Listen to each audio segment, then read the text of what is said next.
있도록 열어주소서.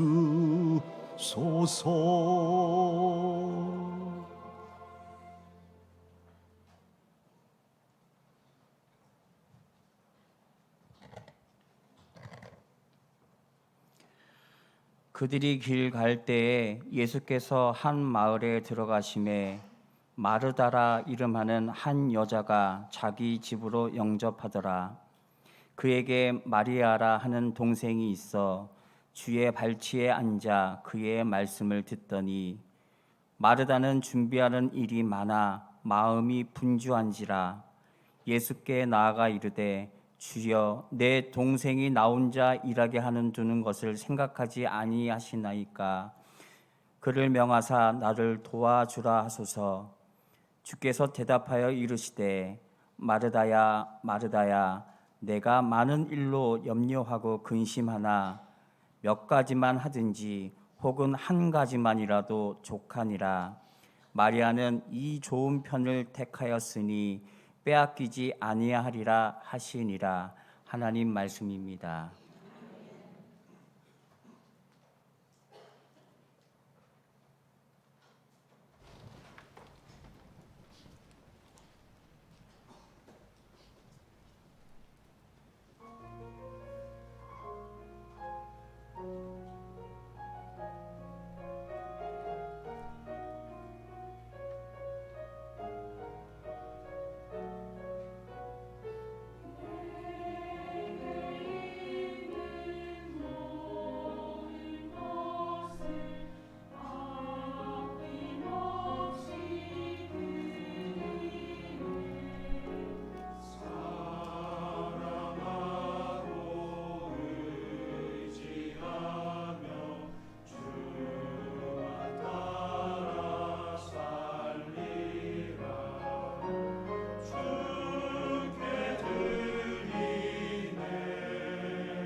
아멘. 주께 드리네. 이 세상을 지으신 하나님께서는 세상에 많은 길들을 만드셨습니다. 공중을 나는 새도 날아가는 길이 있고요. 바다에 거북이나 고래나 다 다니는 길이 있습니다. 사람도 마찬가지죠. 하나님이 정해놓으신 길이 있어요. 그 길을 가면 행복하고 안전합니다. 그 길 중에 길이 무엇이냐 하면 하나님의 말씀 율법인데요. 모든 율법을 통통 털어서 꽉 짜서 두 방울을 진액을 낸다면 또 물어보죠. 무엇이죠? 하나님 사랑, 이웃 사랑입니다. 모든 율법의 핵심 별잇줄입니다. 그물로 말하면 별잇줄. 거기다 코를 걸어서 그물을 만들었는데 별잇줄을 잘라버리면 다 그물코가 다 풀어져 버리는 것이지요. 하나님을 사랑하는 것 그리고 이웃을 사랑하는 것이 우리 삶의 별잇줄이고, 그래서 거기서 여러 이제 법들이 연결되어서 결국 하나님을 어떻게 사랑할 것인가, 이웃을 어떻게 사랑할 것인가를 이제 말하고 있죠. 우리는 지난주에 먼저 예수님 말씀 중에 먼저 이웃을 어떻게 사랑할까, 그래서 강도 만난 자의 이웃이 된 선한 사마리아 사람을 통해서 이웃 사랑하는 법을 배웠습니다. 그것은 강조점이 이웃 되어짐, 어려운 이웃들에게 다가가서 그들의 이웃이 되는 것이 사랑이고 그게 중요한 것임을 강조하셨습니다. 그런데 오늘은 본문을 통해서 예수님께서 우리에게 하나님을 어떻게 사랑할 것인가, 주님을 사랑하는 법, 하나님 사랑하는 법을 가르쳐 주십니다. 예수님께서는 어느 마을에 들어가셨는데요. 이 마을이 바로 베다니 마을입니다. 베다니 마을은 예루살렘에서 약 3.2km 정도 떨어져 있는, 고개 하나만 넘으면 예루살렘인 거기까지 예수님이 오셨어요. 어디서부터 오셨냐 하면 저 이스라엘 북부 가이사랴 빌립보에서 제자들에게 물었습니다. 누가복음에는 9장에서 나오는데요. 너희는 나를 누구라 하냐? 그럴 때 하나님의 그리스도이십니다, 베드로가 말하죠. 그래서 베드로의 대고백이 있은 후부터 예수님은 뭘 말씀하시냐면 내가 이제 예루살렘에 올라가면 고난을 받고 십자가에 달려 죽을 거다. 그러나 3일 만에 다시 살아날 거야. 그리고 너희들도 나를 따라오려면 자기 십자가를 지고 자기를 부인하고 나를 따라야 한다 하는 말씀을 하시는 거예요. 생전 정말 깜짝 놀래, 돌아가신다니 이렇게 되는 것인데, 그 말씀을 가이사랴 빌립보에서부터 6개월여 하시면서 예루살렘으로 오셔서 6월절 어린 양 잡아 희생되는 날에 예수님 십자가에 달려 죽으신 것이죠. 그러니까 예수님은 저 북쪽에서 내려오시고 오셔서 지금 예루살렘 코앞에까지 왔는데, 그 마을이 베다니고, 그 베다니 마을에 마르다라는 아가씨가 예수님을 집으로 영접했습니다. 마르다는 그 이름 뜻이 여주인이란 뜻이에요. 그러니까 그 이름부터도 큰 딴 지금 집에 오빠 두고는 언니잖아요. 모든 일을 능동적으로 주도적으로 하는 그런 성격의 아가씨였던 것 같아요. 그래서 예수님을 자기 집으로 영접했습니다. 그런데 그의 동생 마리아는 구약의 이름으로 하면 모세의 누나 미리암을 신약 헬라어로 풀면 마리아 이렇게 되는데, 이 마리아를 가리켜서 별명이 있는데 발 아래 여인이라고 부릅니다. 왜냐하면 오늘도 예수님 어디에 앉아 있냐면 발치에, 제자들이 하는 일인데요. 여자지만 예수님의 발 아래 앉아서 예수님 말씀을 듣고 있습니다. 오빠가 돌아가셨을 때는 예수님이 오시니까 가서 예수님의 발 아래 땅에 엎드려서 엉엉 울면서 예수님이 조금만 빨리 오셨으면 우리 오빠 죽지 않았을 텐데 하고 울었던 여인이 발 아래 여인 마리아입니다. 나중에는 또 예수님 십자가에 달려 죽기 전에 다른 제자들을 모르고 있을 때에도 예수님 발에 향유를 붓고 머리털로 씻은 발 아래 여인 마리아입니다. 그런데 이 마르다와 마리아, 이 두 아가씨들이 사는 마을에 예수님께서 오셔서 그 집에 들어가셨는데요. 주님을 섬기는 방식, 나아가 하나님을 사랑하는 방식이 두 가지 방식으로 드러날 수 있어요. 하나는 마리아식, 하나는 마르다식으로 하나님을 섬길 수 있는 것이죠. 주님의 몸인 우리 강서교회도 마르다같이 지금 몸으로 봉사하고 있는 분들이 있어요. 지금도 부엌에서는 땀을 뻘뻘 흘리며 점심을 준비하고 있습니다. 또 그렇다고 또 침 삼키고 그러고 또 거기 마음 두지 마십시오. 이따가 주실 거예요. 점심 맛있게 잡수실 수 있겠죠. 오늘 이승재 집사님, 평금아 집사님 내가 또 잔치를 베풀었네요. 그런데 또 우리 뭐 찬양대를 비롯해서 매미처럼 맨날 노래만 하네. 가만히 앉아서 노래만 하고 점심만 딱딱 먹는 이런 마리아 같은 일꾼들도 있습니다. 오늘 본문 말씀은 일단은 예수님께서 마리아가 아니라 마르다에게 말씀을 하십니다. 예수님을 영접한 이가 마르다였는데요. 이 마르다가 예수님을 영접한다 할 때 이 영접한다는 단어가 휘포데코마이란 단어예요. 근데 신약에는 딱 4번밖에 안 나오는 아주 희귀한 단어인데 오늘 마르다가 쓰고 있습니다. 영접했다. 휘포데코마이.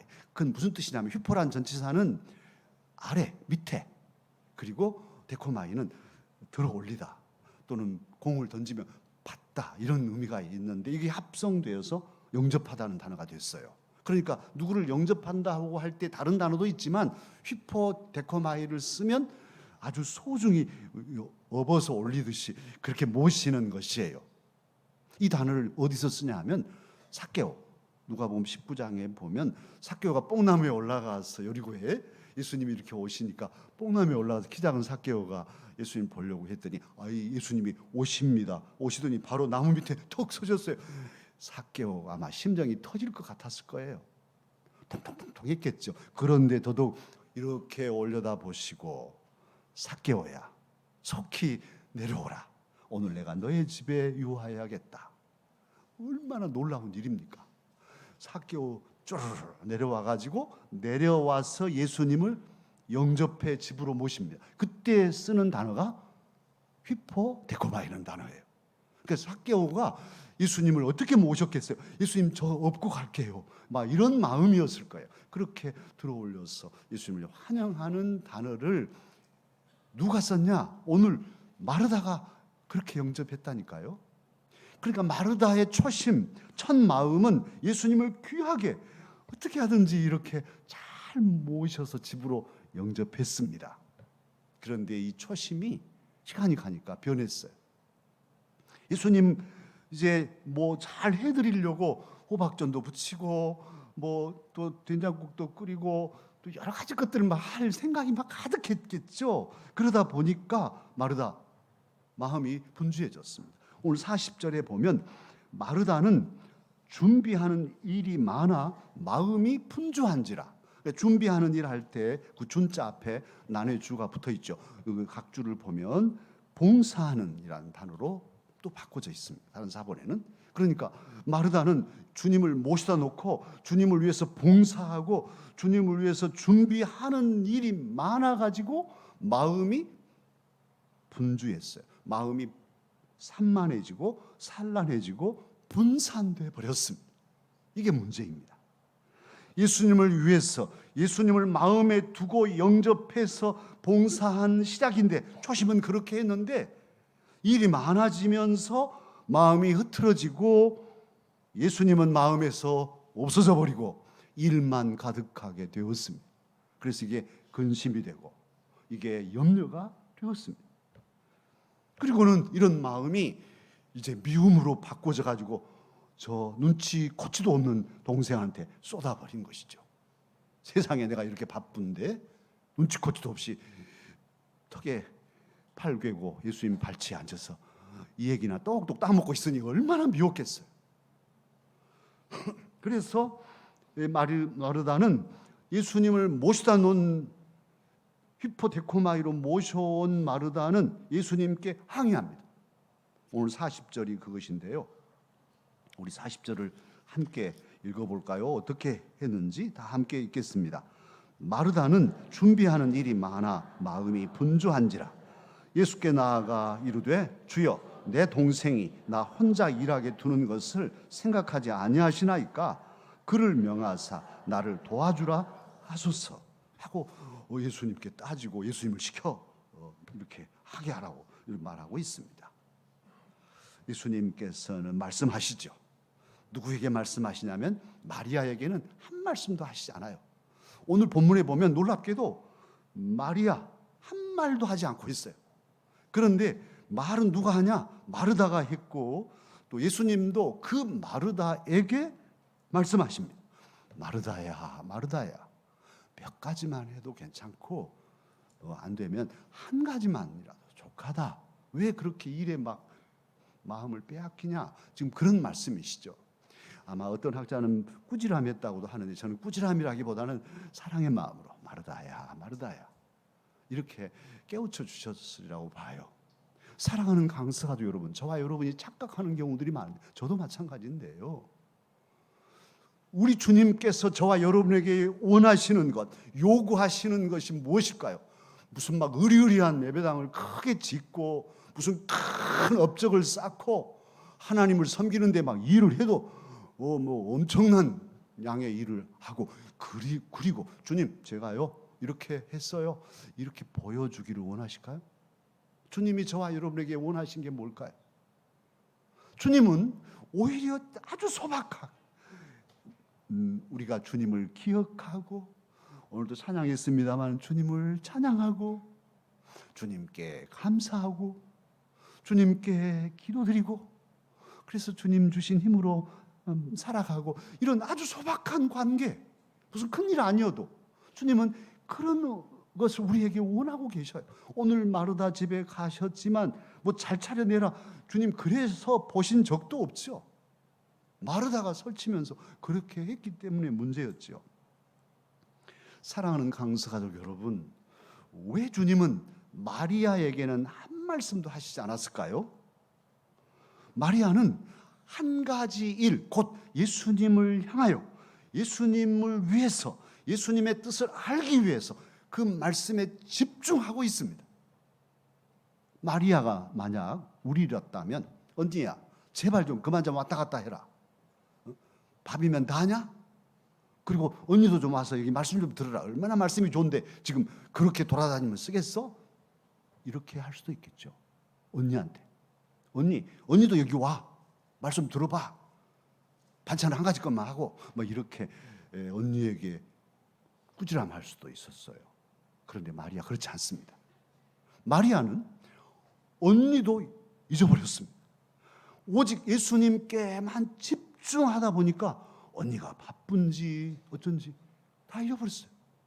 되게 공부로 집중하는 사람들 그러잖아요. 뭐 마당에 멍석에 보리가 장마철에 비가 소나기가 와서 다 떠내려 가도 책 읽고 있는 선비들이 그랬고 뉴턴도 시계를 또 뭐 세수대에다 담궈놓고도 모를 정도로 뭐 이렇게 했다는 말들 있잖아요.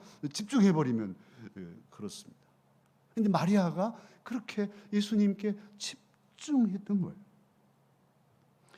그런데 이에 비해서 마르다는 예수님을 위한다면서도 예수님보다 일에 마음을 빼앗겨 버렸습니다. 한 가지 일이 바로 예수 그리스도이신데 예수 그리스도께 집중함이 가장 귀한 일인데 초심을 잃어버린 것이죠. 정작 예수님을 영접하고 대접해야 할 마르다는 예수님을 잃어버린 그 마음이 예수님에게서 다른 것으로 옮겨져 버린 그런 실태입니다. 이 현상은 어떤 결과를 빚어내냐 하면 오늘 본문에 나오는데요. 예수님을 우리가 생각해서 잃어버리고 마음이 산란하게 다른 일에 빼앗기게 되면 빚어지는 결론. 그래서 예수님은 없고 나만 드러나게 됩니다. 오늘 마르다 40절에 보십시오. 내 동생 나 혼자 나를 도와주라 하십시오. 나 자기가 드러나고 있어요. 자기 중심으로 판단하고 동생을 꾸짖고 예수님까지 항의하고 있습니다. 주님을 모시고 주님 위에 산다는 삶이 시간이 지나면서 마음이 산란해지고 분산되면 주님은 안 계시고 나만 남는, 내가 드러나는, 그리고 내 방식만이 절대적인 그런 섬김이 되는 독선에 빠질 수 있습니다. 나와봐. 나같이 강서교회 섬긴 일꾼 있어? 나같이 이 교회를 위해서 헌금도 많이 하고 수고하고 땀 흘린 사람 있어? 뭐 이렇게 할 수도 있고, 뭐 그러면서 이제 어찌 저 집사님은 일 안 한대? 뭐 저분들은 뭐 중직이라고 하면서도 뭐 도통 놀기만 하네? 뭐 이렇게 이제 비난하게 되고, 주님은 없고 사람 생각만 앞설 수 있습니다. 이게 우리들의 모습일 수 있어요. 그런데 마리아, 예수님의 발치에 앉아있던 발아래 여인, 한결같이 예수님을 우러러서 그 초점이 흐려지지 않고 예수님을 향한 마음이 흐트러지지 않습니다. 언니마저도 눈에 들어오지 않는 집중된 그런 삶을 지금 오늘 보여주고 있습니다. 마리아는 그 마음, 예수님을 향한 마음을 빼앗기지 않았습니다. 나중에 이 마리아가 예수님 십자가에 달리시기 전에 다른 제자들, 남자 제자들도 전혀 생각 못하는 때에 예수님의 장례를 미리 준비해서 자기의 향유를 가지고 예수님께 부어서 장례를 준비하지 않습니까? 이런 속 깊은 말 없이도 주님을 진정으로 사랑한 여인이 되었습니다. 사랑하는 강서 가족 여러분, 우리 강서 교회, 주님의 교회에 마리아가 있고 마르다가 있습니다. 지금 지난 목요일부터 여름 성경학교가 시작됐는데 마리아 같은 일꾼들, 교사들이 수고하고 있죠. 성경학교가 오늘 유치부도 오늘까지인데 벌써 한 달여, 두 달 전에 우리 전수사님 넷들에서 보면 준비하더라고. 뭐 예나 선생님하고 같이 뭐 자르기도 하고 준비하고. 벌써 준비를, 수련회를, 또 성경학교를 다 준비하고 있습니다. 선생님들도 다 마찬가지. 그리고 땀 흘려서 혼신의 힘을 다해서 자료를 모으고 말씀을 준비하고 가르치지요. 말씀을 가르치는 것은 설교도 그렇지만 지식 전달이 아닙니다. 지식 전달이야 뭐 쉽게 할 수 있죠. 야야 빨리 와 앉아. 그리고 공같이 가져가서 들어. 그리고 나하고는 아무 상관없이 읽어줄 수 있죠. 그런데 교회 교육은, 말씀 교육은 그럴 수가 없습니다. 그건 가짜입니다. 그건 위선이고 거짓입니다. 진리를 밝히는데도 자기의 신앙 고백이 없으면 그건 가짜잖아요. 설교 마찬가지입니다. 온 거 잘 만들어서 또는 무슨 다른 훌륭한 설교자 설교 베껴가지고 아주 잘 할 수 있겠지요. 그러나 나의 신앙 고백이 없다면, 내 전 삶이 기울어져 있지 않다면 그것은 가짜란 말이에요. 진리일 수가 없어요. 그러니까 말씀을 가르치는 교사들, 목자들, 목사들, 전도사님들은 다 온 마음을 다하게 되니 이게 쉽지 않아요. 그리고 이제 그렇게 말씀을 준비할 때는 많은 묵상들을 하고 말씀을 또 읽고 또 번역본 다른 번역으로도 읽고 이렇게 준비하는 것이잖아요. 그러다 보면 온 힘을 다하기에 탈진하게 되고, 탈진하면 나중에 공허하게도 돼요. 그럴 때 사탄이 틈타서 무너지는 목사들도 있습니다. 유명한 그런 훌륭한 목사님들이 왜 실수하냐? 그렇게 혼신의 힘을 다하고 나서 처져 있을 때, 지쳐 있을 때 탁 유혹이 들어오면 더 벌러덩 넘어지는 것이죠. 거기까지 다 준비되어 있어야 돼요. 그래야 온전한 목사예요. 온전한 사역자. 우리 선생님들도 마찬가지고 모든 목자들도 마찬가지입니다. 그래서 이제 이렇게 마리아처럼 봉사하는 이들은 말씀을 묵상하고 말씀을 나누고 그러니까 다른 사람들이 볼 때는 저 선생님이라고 하면서 애들에서 맨날 차나 마시고 서로들 또닥거리고 얘기만 하고 있어.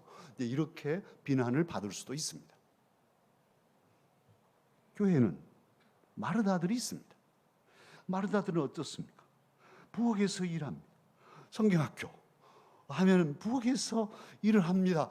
뭐 우리 오늘 또 이승재 집사님이 밥을 부탁했는데 오늘 일부 예배 드리고 우리 민권사님 막 설교 듣고 울고 가셨어요. 울고. 그런데 밥 좀 해주세요. 그러면 딱 밥 뚝딱 나오지 않지 않습니까?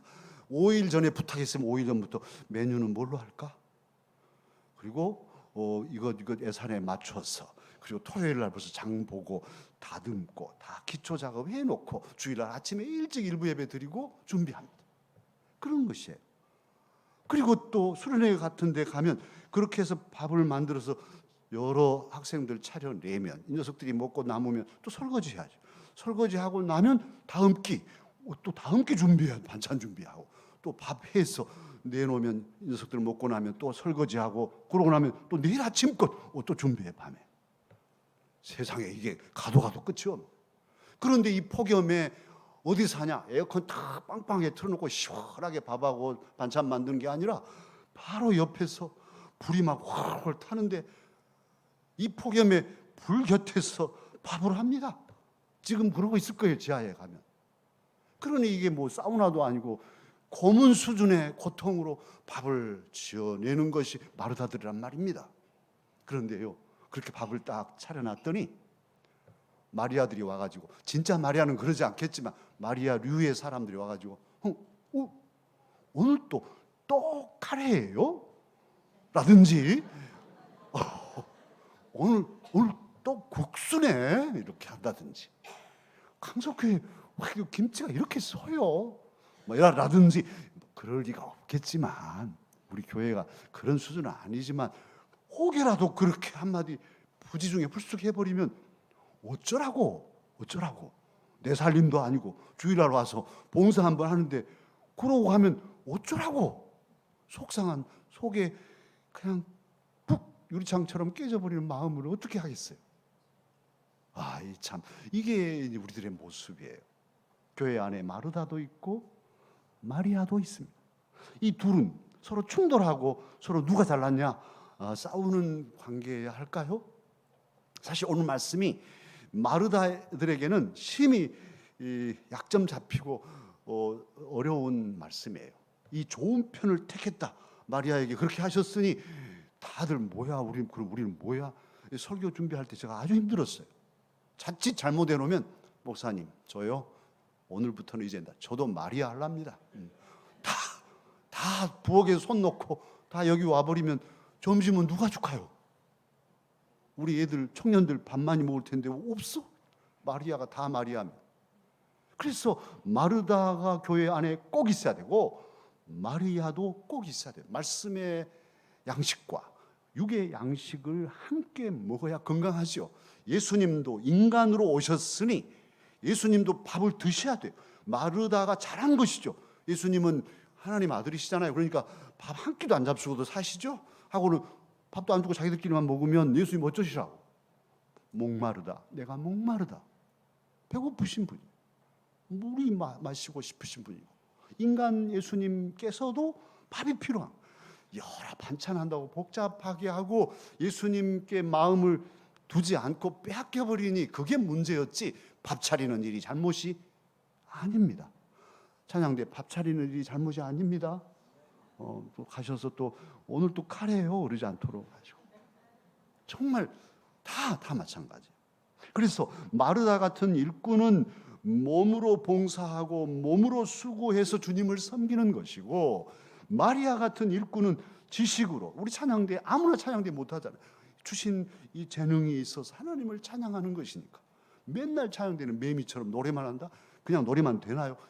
여러분보다 훨씬 빨리 와서 미리 준비하고 또 주중에도 또 계속 반복해서 훈련하고, 그래서 찬양이 되는 거예요. 그런 수고는 싹 지워버리고 판단하고 예단하고 서로 불평한다면 바람직하지 않습니다. 그래서 교회 안에 이 마리아와 마르다는 서로 틀리지 않고 다를 뿐이고, 이 다름은 오히려 서로 보완하면 교회를 건강하게 하는 일꾼들이라는 것을 기억해야 돼요. 그래서 우리 강사 가족들은 오늘 주님을 섬길 때 나는 마리아처럼 나는 마르다처럼 다 각자 다를 수 있겠죠. 또는 양쪽 다일 수도 있겠고요. 섬길 때 중요한 것은 서로 비난하거나 내가 더 우월하다는 우월의식을 버리고 서로 존중하고 서로 배려하고 서로 격려하고 서로 협조하면서 주님을 섬겨야 할 것입니다. 중요한 것은 몸으로든 재능으로든 마음을 예수님께 집중하고 다른 데 빼앗기지 않는, 또 예배를 드리는 여러분 마리아처럼 계시는데 뭐 집에 또 뭐 에어컨 끄지도 않고 왔네. 뭐 여기다 두고 있다면 예배 다 망치잖아요. 집중하고 예배에 집중하고 주님께 집중하기를 주님은 원하셔요. 중요한 것이 그러니까 네 마음이 어디냐? 너의 마음을 달라는 것이 주님이시니까요. 마리아처럼 섬기든 마르다처럼 섬기든 마음이 주님께 있어야 진정한 섬김이 될 것입니다. 유명한 수도사들이 있는데요. 그 수도사들 중에 로렌스 수도사가 있습니다. 지금부터 약 한 400여 년 전에 프랑스에 있었던 수도사 로렌스. 그 로렌스가 쓴 책이 우리 옛들에도 있을 텐데요. 로렌스는 전쟁에 나가서 부상을 입고 나이 50이 다 돼서 수도원에 들어갔어요. 그래서 늦깎이 수도사가 됐는데 뭘 했냐? 부엌의 주방에 일을 했어요. 그래서 밥하고 또 설거지하고 빨래하고 그리고 수도사들 구두 떨어진 것 깁고 맨날 매일매일 밥하고 빨래하고 설거지하고 구두 깁고 날마다 그렇게 해서 만 80에 하나님 나라의 부름을 받았는데요. 그렇게 한 가지 일에 집중하고 살았는데 놀라운 것은 이 로렌스를 보면은 로렌스 얼굴이 항상 기쁘고 로렌스 얼굴이 항상 평화롭고 그러다 보니까 얼굴에서 빛이 나고 늘 감사하고 아니 어째서 저럴까? 맨날 설거지하고 저 부엌에서 아주 헤매고 사는 사람인데 뭐가 저렇게 좋을까? 로렌스는 항상 할렐루야. 그래서 물었어요. 로렌스 수도사님, 무엇이 그렇게 당신을 기쁘게 만드냐? 왜 인생을 정말 수도사들 중에서도 제일 못난이 같은 사람인데도 그렇게 행복하냐? 물어봤더니 이렇게 얘기했어요. 하나님을 기억한 것. 그러니까 로렌스는 늘 하나님을 기억하며 살았어요. 우리 제자훈련 할 때 제가 강조했던 것 성령님을 의식하고 의지하자 한 것하고 같은 맥락이죠. 영성이 같은 것이니까. 그래서 늘 하나님을 잊어버리지 않고 또 기억하고 지금도 마찬가지입니다. 하나님이 내 곁에 힘들 때 아버지 오냐? 내가 이렇게 옆에 있다. 내가 너를 도와주마. 하나님 앞에서 늘 의식하고 살아가는 것. 하나님 제가 너무 힘들고 피곤해요. 어제 열대야에 잠도 제대로 못 잤어요. 괜찮아. 내가 너를 붙들어 주마. 주님께서 나와 함께 계시니까 늘 로렌스는 하나님을 기억하고 살았어요. 그리고 또 하나 로렌스는 하나님을 사랑하며 살았어요. 주님 사랑이죠. 늘 하나님을 사랑하며 일을 하니까 행복한 거예요. 하나님을 사랑하면서. 심지어는 로렌스가 설거지를 하며 옆에서 이렇게 보면 이 로렌스의 설거지하는 모습이 마치 신부들이 성찬을 준비하는 그런 모습 같았대요. 그러니까 로렌스는 기도와 삶을 설거지를 분리하지 않은 것이죠. 설거지하는 것이 기도요, 기도하는 것이 설거지요. 그렇게 정말 정성으로 예배드리듯이 설거지하는 모습이었다는데요. 우리 강사가족 오늘 집에 돌아가시면 저녁에 설거지 성찬식 하는 것처럼 한번 해보세요. 이렇게 정성으로 온 마음으로 기쁘게. 로렌스를 그랬대요. 그가 이렇게 말했습니다. 그의 말을 인용해 왔는데요. 그가 말하기를 삶에서 꼭 큰 일만 해야 할 필요는 없다. 나는 후라이팬의 작은 달걀이 하나라도 하나님을 사랑하는 마음으로 뒤집는다. 그 일도 다 끝나 더 할 일이 없으면 나는 바닥에 엎드려 하나님을 경배한다. 부엌에서 하나님께 경배하는 거예요. 그리고 나서 일어설 때면 나는 세상 어느 왕보다도 더 큰 만족감을 느낀다. 설사 내가 아무것도 할 수 없다 하여도 늙어지면 아무것도 할 수 없게 되잖아요. 아무 일도 할 수 없다 하여도 나는 하나님을 사랑하는 마음으로 방바닥에서 티끌 하나 주워 올리는 것만으로도 만족할 수 있다. 만족할 것이다. 이렇게 로렌스는 말했습니다. 사랑하는 강사가족 여러분, 우리가 마리아입니까? 마르다입니까? 우리가 누구이든 주님을 사랑하는 마음으로 댓글 하나를 주어 올리는 것으로도 만족하는 하나님의 사람 되어 사십시다. 기도하겠습니다.